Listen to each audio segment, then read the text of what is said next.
کروسان کوچولو یا قولپیکر کدومه؟ پس بزن بریم درستش کنیم. برای تسته. چقدر خوشمزه است. این برای کروسان 25 تومانی.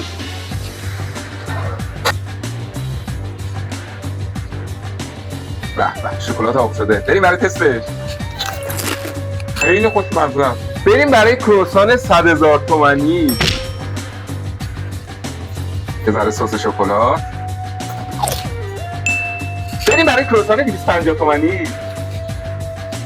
بره که بپزه. بریم با لته. این هم خوشمزه است.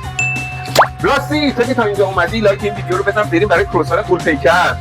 این هم از کروسان‌های قولپیکر. بره که بپزه. دیگه وقت اینه که بریم تستشون کنیم. من یه فکر بهتری دارم. بریم که چند نفر دیگر رو خوشحال کنیم. خدمت شما میشه جونه داداش خدمت شما میشه